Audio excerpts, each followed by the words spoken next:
Allez, bonjour tout le monde. Bonsoir plutôt. Bonsoir tout le monde. J'attends que vous arriviez.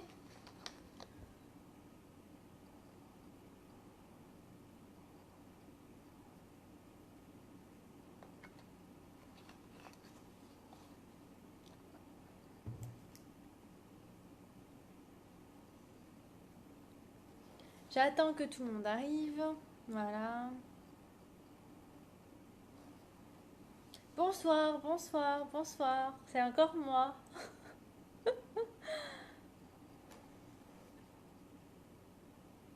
Comment ça va?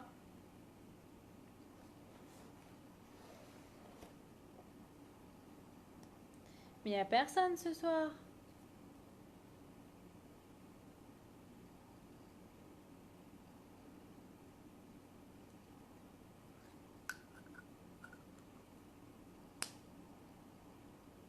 Salut Christophe.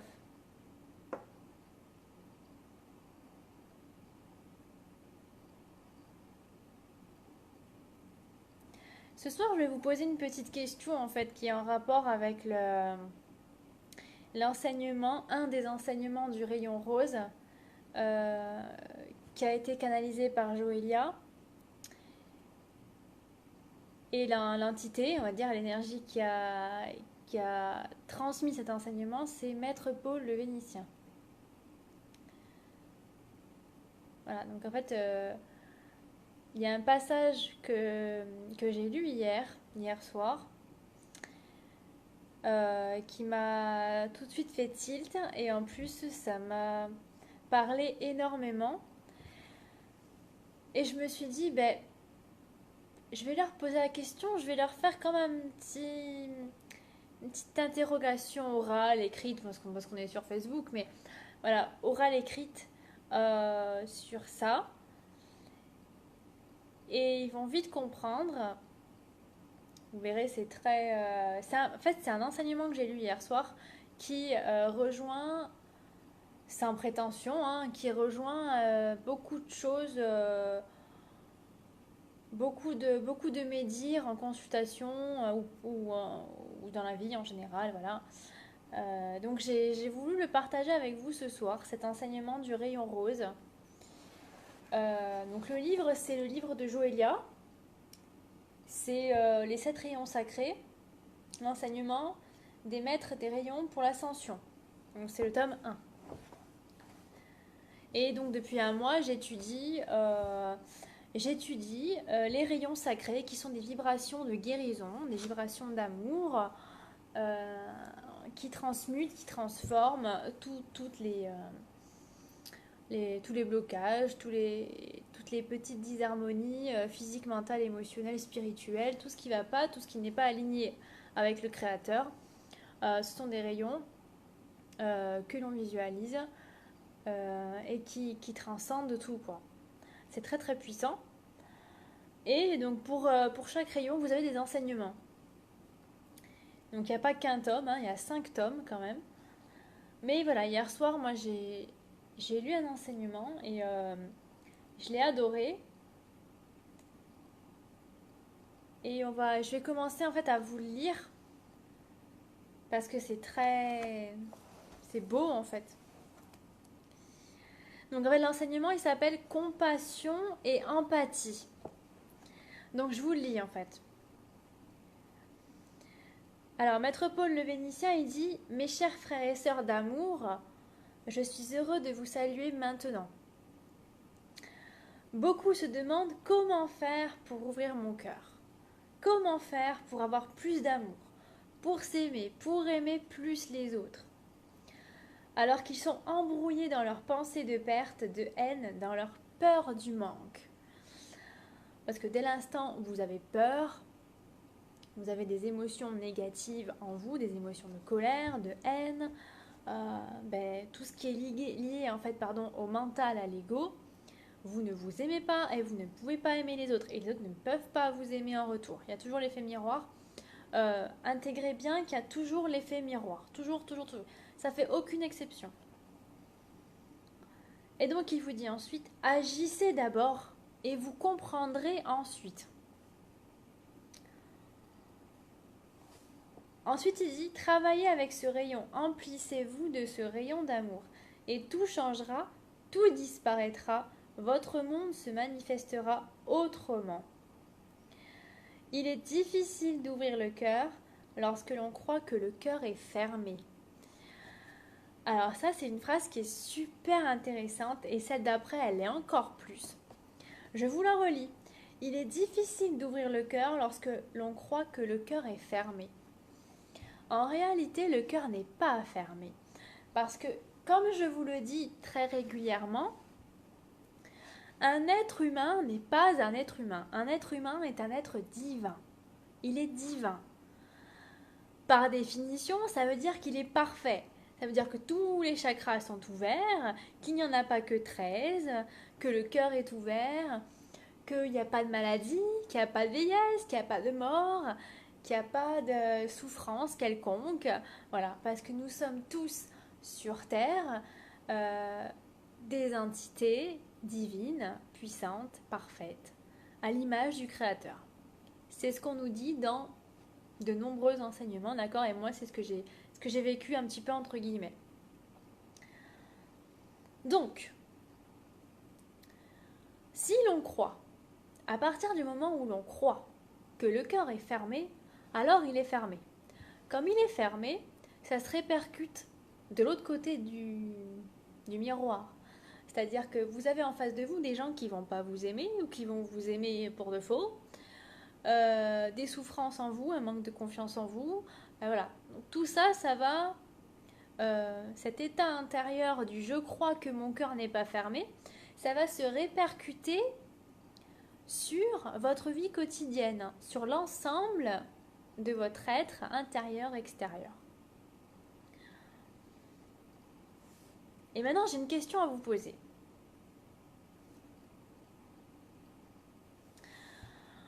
Comment vous ferez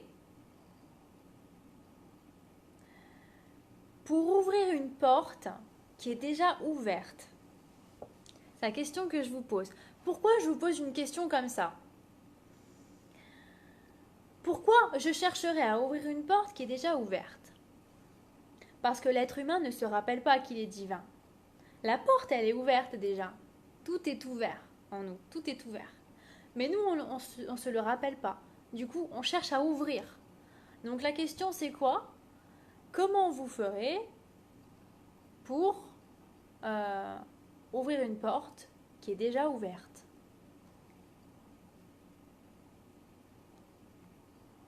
C'est une question qui est super intéressante et la réponse elle est super intéressante aussi. C'est pas compliqué, hein. C'est vraiment pas compliqué. Votre état fondamental, vos fondations, votre nature, votre essence est divine, elle est parfaite, les portes sont ouvertes, mais nous en tant qu'humains, avec des conditionnements sociétaux et tout le pataquès, on croit qu'il faut ouvrir une porte.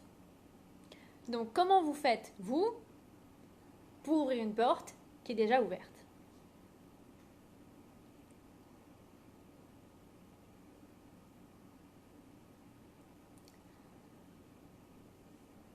J'attends vos réponses, hein, les gars.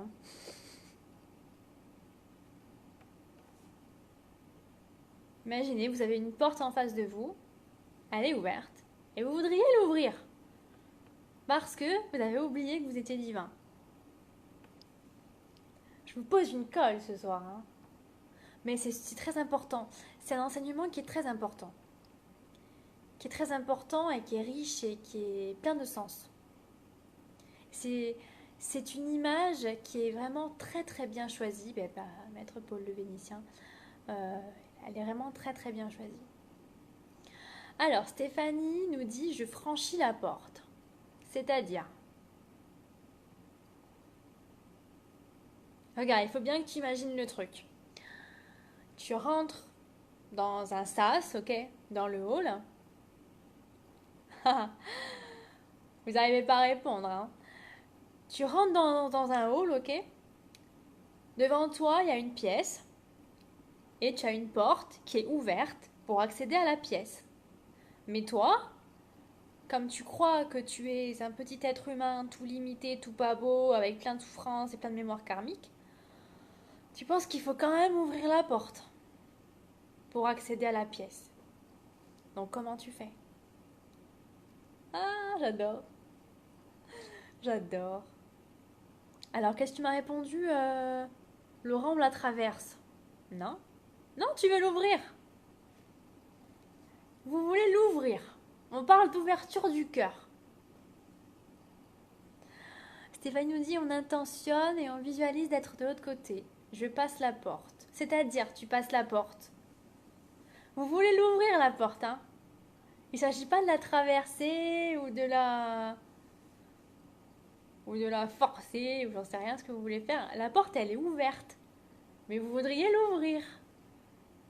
Ah, j'adore.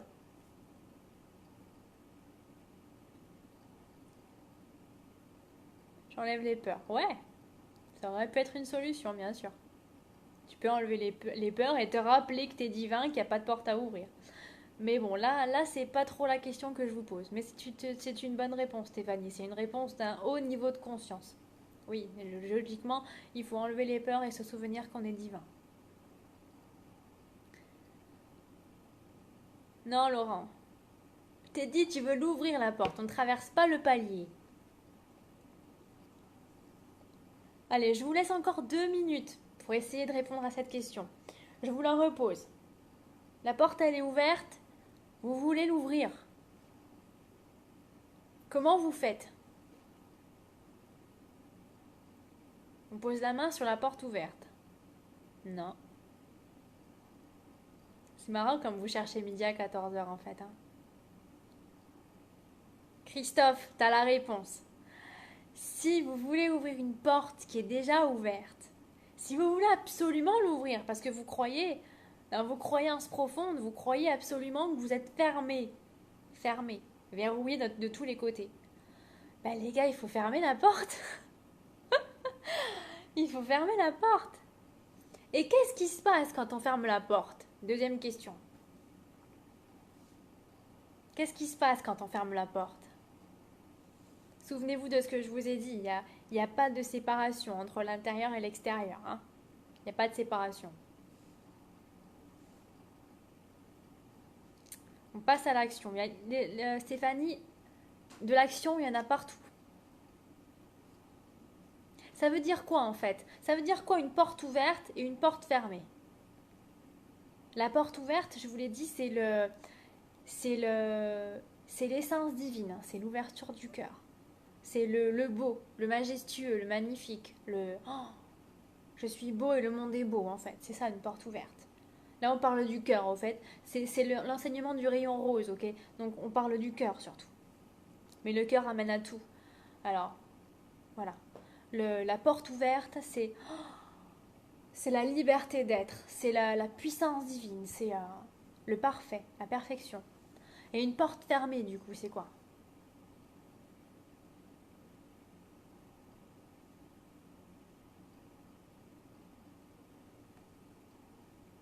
En fait, c'est vraiment tout con.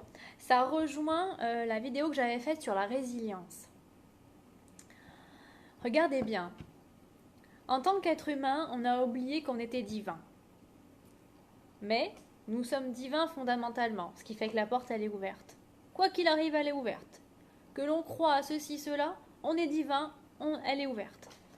Mais nous, comme on a oublié qu'on était à l'image du Créateur, on va absolument l'ouvrir parce qu'on croit que ça va pas. Seulement, si elle est déjà ouverte, il va falloir faire quelque chose pour l'ouvrir. Donc on la ferme. Donc, je vais répondre à cette question. Donc on se crée des épreuves. On se crée des épreuves. Pour pouvoir après se rappeler qu'on est divin et pour l'ouvrir. Vous comprenez le sens ou pas? Une porte fermée, c'est un cœur fermé. Ok, vous pouvez le voir comme ça dans votre tête. Porte fermée, c'est un cœur fermé. Léa, ça suffit.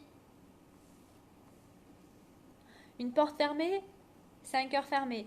Donc moi, en fait, en tant qu'être humain, si je veux me rappeler de la nature exceptionnellement puissante et divine que je suis, si je veux être heureux, je vais pas dire je dois, mais je peux fermer la porte pour l'ouvrir ensuite.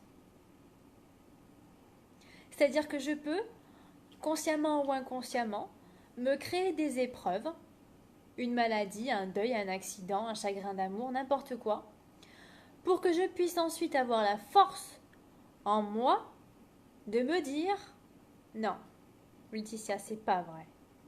T'es pas petite. T'es pas en souffrance. T'es pas victime. T'es plus que ça encore. Et là, d'une porte fermée, on va vouloir la pousser en avant. On va vouloir la forcer un peu. On va tirer sur la poignée, on va voir si c'est pas fermé à clé, on va prendre une clé, un machin, tac, tac, tac, hop, et on va la pousser un peu. Et là, on va l'ouvrir. Et là, le cœur s'ouvre. Voilà.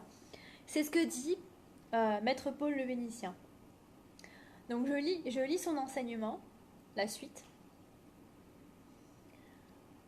Je reprends. Il est difficile d'ouvrir le cœur lorsque l'on croit que le cœur est fermé. Il est difficile d'ouvrir une porte ouverte. Il est difficile d'ouvrir une porte ouverte. Alors les personnes ont besoin de refermer cette porte pour pouvoir l'ouvrir après. Et moi je vous le dis, votre porte est ouverte, votre porte d'amour est déjà ouverte. C'est exactement un petit peu, on va dire, l'enseignement que j'ai reçu moi pour arrêter le sucre. Quand j'ai voulu arrêter le sucre, absolument, un guide m'a dit, Laetitia, c'est déjà fait. À point, hein, t'as pas à aller chercher plus loin, c'est déjà fait, c'est déjà fait. Hein. Du jour au lendemain, j'ai plus mangé de sucre. C'était terminé. Donc ça rejoint ce truc-là. En fait, le travail d'un être humain sur Terre, ce n'est pas d'apprendre. C'est plutôt de se rappeler qui il est. Parce que c'est juste par la pensée de rappel qu'on change les choses. Je vous rappelle que les pensées sont créatrices, que les pensées contrôlent, entre guillemets, votre corps, votre univers, votre état d'être, votre extérieur. Les pensées contrôlent tout. Donc vous avez juste à vous rappeler de qui vous êtes. Je continue parce que c'est beau quand même, je vais jusqu'à la fin. Comment projeter cet amour sur l'autre? Comment entrer dans la compassion? Déjà, en vous mettant à la place de l'autre, en vous effaçant de votre ego, de vos peurs, de vos souffrances, de vos croyances, en devenant neutre et en entrant à la place de l'autre ego. Mais pas, surtout pas tel que vous êtes, car si vous vous mettez chez l'autre en disant si j'étais lui je ferais ci, si j'étais lui je ferais ça, là vous projetez vos propres croyances, votre propre vie, votre propre personnalité, mais l'autre n'est pas vous. Là on vous explique juste que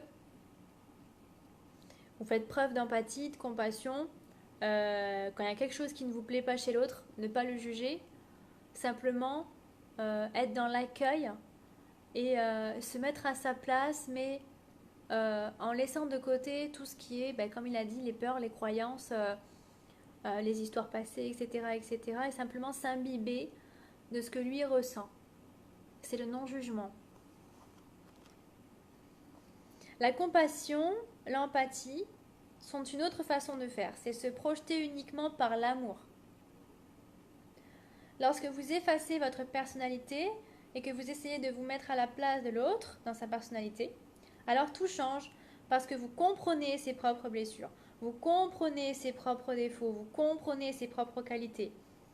Et à partir de là, vous pouvez voir qu'il ne fait que ce qu'il peut sur le moment. Vous prenez... Léa a envie de participer. Alors, voilà. Ça va? Vous prenez, excusez-moi du langage, le plus gros con de la Terre. Les enfants, il fait ce qu'il peut en fait. Hein. Il fait ce qu'il peut avec ses émotions, son histoire passée, ses croyances et tout ce qui s'ensuit, quoi. Il ne peut pas être comme vous car il est différent de vous. L'amour, c'est comprendre les différences, accepter les différences et œuvrer avec ces différences. L'amour, c'est savoir que l'autre est dans son je suis total et que vous êtes dans votre je suis total. Vous êtes différents, vous n'avez pas les mêmes niveaux de conscience, mais l'un n'est pas supérieur à l'autre. Et l'un n'est pas inférieur à l'autre. Sur Terre, il n'existe que des différences. La compassion, c'est toujours aller essayer d'aider l'autre, d'encourager l'autre. Dans le fait de pouvoir trouver l'amour, de lui permettre de trouver son propre amour. La compassion n'a rien à voir avec la pitié. Lorsque par pitié vous aidez quelqu'un, vous le mettez très bas ou très souffrant et vous pensez « je vais le relever grâce à ce que je donne, il va mieux, grâce à mon aide, il va mieux le pauvre ». Et ainsi vous diminuez son énergie, vous abaissez sa personnalité. La pitié n'est plus active aujourd'hui. Ce qu'il faut avoir, c'est vraiment la compassion et l'empathie, c'est-à-dire comprendre l'autre et pouvoir lui donner des outils pour qu'il retrouve sa propre maîtrise. C'est un petit peu le travail des thérapeutes aussi. Il y a beaucoup de thérapeutes aujourd'hui qui ont tendance à faire le travail à la place du consultant. Mais on n'est pas le sauveur d'un tel ou d'un tel. Hein, ce qu'on fait, c'est vous donner des clés, vous rappeler simplement de ce que vous êtes et de ce que vous êtes capable de faire. La compassion, c'est vraiment enseigner la lumière à l'autre. C'est l'aider, mais pas simplement matériellement. Non, c'est l'encourager. Lui donner tout ce que vous pouvez lui donner, que vous sentez dans votre cœur qui peut l'aider pour qu'il puisse s'en sortir lui-même. La compassion passe automatiquement par le lâcher-prise, passe automatiquement par la liberté d'être. Lorsque vous êtes bien en vous, lorsque vous savez qui vous êtes, alors vous comprenez que les autres sont aussi différents, mais peuvent agir, interpénétrer l'énergie entre vous et lui. Dans cette personne, la compassion, c'est d'agir dans votre cœur pour le mieux.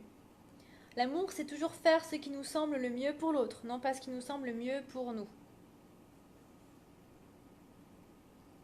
Est-ce que je continue ?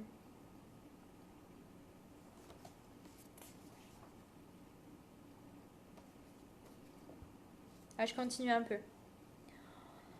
Pour bien comprendre cette différence, lorsque vous pensez pour l'autre, lorsque vous agissez pour l'autre en disant « cela va lui faire du bien parce que ça me fait du bien à moi », vous compensez votre manque en donnant à l'autre. En fait, vous n'aimez pas l'autre, vous compensez par l'autre. C'est comme compenser par la nourriture ou par le sexe ou par les achats compulsifs ou voilà, c'est pareil, ok ?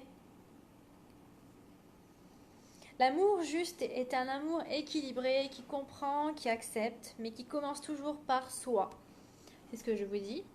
D'abord l'intérieur et après l'extérieur. Si vous voulez qu'on vous aime, aimez-vous d'abord. Lorsque vous emplissez complètement d'amour, vous vous emplissez complètement d'amour, alors à ce moment-là, vous avez une fusion qui se fait avec votre être divin et l'amour universel descend dans vos cellules. Et vous savez qui vous êtes sur Terre, dans ce jeu de matière, de tests, d'expériences pour venir dompter la matière, dresser la matière, connaître la matière, utiliser la matière. Vous n'êtes pas là pour être perché à longueur de journée. Oh, le monde est beau. C'est le monde des bisounours. Oui, méditons toute la journée sans rien faire. Il y a des gens qui sont comme ça. Hein. Non, vous êtes sur Terre pour dresser la matière, diviniser la matière. Moi, je dis souvent que vous êtes sur Terre pour diviniser la matière. Pour la rendre mince. Pour en faire ce que vous voulez, en fait. Et là, ça rejoint aussi une vidéo que j'ai faite il n'y a pas très longtemps. Car vous êtes tous des scientifiques, des êtres divins et des êtres d'amour. Vous avez choisi de venir apprendre, connaître et utiliser la matière. Aujourd'hui, vous commencez à retrouver toute cette énergie en vous, ces pouvoirs de transformer la matière selon vos désirs, selon vos paroles, selon vos pensées. Oui, vous avez tout ce pouvoir, il vous a toujours été donné, mais comme beaucoup, comme je l'ai oublié moi aussi lorsque j'étais incarnée, Oui, nous avons tous, vous avez tous le pouvoir de création universelle en vous. Parce que vous avez été tous créés, nous avons tous été créés à l'image de Dieu. Ce n'est pas de la religion, d'accord? Moi, je suis pas chrétienne, je n'entre dans aucune religion. C'est simplement un enseignement de reconnexion à soi. Qui suis-je? Et qu'est-ce que je suis capable de faire? C'est tout, ça s'arrête là. Utilisez ce pouvoir à bon escient, avec amour. Chaque fois que l'on veut le bien, son bien et le bien des autres toujours, alors tout se met en place. Il vous est donné, il vous est rendu multiplié l'amour que vous donnez. C'est pas le cas des. Ça, c'est une. Mince, comment dire? C'est une leçon, une forme de pensée que personne a. Les gens croient que en donnant, ils vont pas recevoir.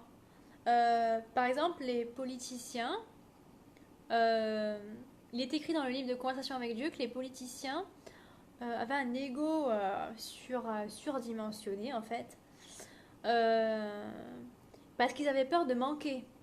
Du coup, ils se raflent tout eux parce qu'ils croient tous que s'ils donnent, si dans le monde tout est équitable, alors ils vont manquer. Donc cette peur du manque-là, elle est présente chez beaucoup de gens. Elle est fausse, évidemment, parce qu'on est divin. Mais voilà, en fait, ce qu'ils savent pas, c'est que si tout le monde aurait les mêmes choses en même quantité sur Terre, il y aurait des retours au centuple, en fait. Chaque fois que votre intention est bonne, est généreuse et libre, sans arrière-pensée, qu'elle est claire et pure, chaque fois, l'amour est là et l'amour vous rend toujours ce que vous donnez. Ouais, Stéphanie. Stéphanie, elle dit on est capable de tout avec le cœur, faire taire le mental. Oui. Beaucoup d'entre vous ont déjà eu des vies avec beaucoup d'amour, de générosité, de travail dans des endroits sombres, dans les orphelinats, dans des combats, dans des hôpitaux, dans des prisons. Vous avez tous déjà travaillé dans ces lieux de souffrance et soyez-en bénis. Vous avez travaillé certains par souci d'aider l'autre, d'autres parce qu'il n'y avait rien d'autre à faire, parce que l'emploi était là. Et vous avez toujours fait du mieux que vous pouviez. Aujourd'hui, nous vous demandons de faire le même travail, mais d'une façon beaucoup plus simple et forte, beaucoup plus libre, joyeuse et sereine, car si vous avez déjà beaucoup donné dans la matière, aujourd'hui, il vous est demandé de travailler dans l'énergie. Et le travail dans l'énergie, c'est un travail dans la matière aussi. Donc on se connecte, on se rappelle, et comme le corps est une extension de l'âme, on agit dans la matière, dans la vie quotidienne, la troisième dimension. Envoyez de l'amour en énergie, travaillez en énergie, car cela va vous remplir de nouveaux plans de conscience, va aider la Terre à pouvoir passer tous les caps d'amour qu'elle doit passer. Plus vous serez dans l'envoi d'amour pour vous, énergétique intérieur, et aussi dans sa manifestation physique extérieure, et plus vous serez libre, heureux, serein et fort, car l'amour rend fort.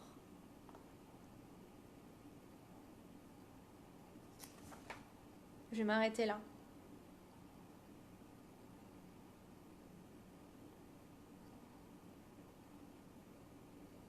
Ah là, il parle d'un truc super intéressant aussi. Écoutez bien ça. Et ça, c'est quelque chose que j'ai toujours pensé. Dans votre monde de troisième dimension, bien souvent l'amour dissipe vos valeurs. Il est dit que l'amour rend aveugle, oui, car il sécrète une substance qui vous permet d'être heureux sans vous rendre compte de la réalité et vous déconnecte un peu de la réalité. Ce qu'il faut, c'est être dans l'amour divin, celui-là ne déconnecte jamais de la réalité. Lorsque vous êtes dans l'amour divin, vous êtes automatiquement en même temps dans votre réalité. Quand vous êtes amoureux, vous n'êtes pas vraiment dans votre réalité. Vous êtes dans un monde d'illusions et l'autre comble à ce moment les vides que vous aviez, la projection que vous aviez, il remplit exactement ce vide. Lorsque le vide est plein, il n'y a plus rien à remplir alors, l'amour n'est pas correct. Voilà, c'était l'enseignement du rayon rose. Enfin, un des enseignements du rayon rose. Compassion et empathie. Voilà, un petit rappel pour ce soir. Vous avez des questions? Stéphanie qui nous dit on est canal d'amour et de lumière lors de soins afin de redistribuer l'essentiel. Ouais.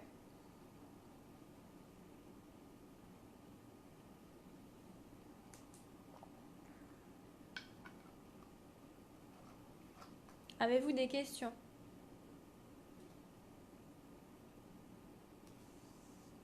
Bon, je suis en apprentissage, hein, alors du coup, j'ai beaucoup de choses à apprendre encore des enseignements des rayons sacrés, mais en tout cas, celui-là, hier, je l'ai lu et je me suis dit, je vais leur transmettre. C'est beau. Et puis l'image de la porte qu'on veut absolument ouvrir et qui est déjà ouverte et qui a toujours été ouverte. Et c'est comme l'intuition en fait. L'intuition est toujours là et on cherche midi à 14h dans notre tête en fait, alors qu'elle a toujours été présente. Elle ne nous a jamais quitté l'intuition.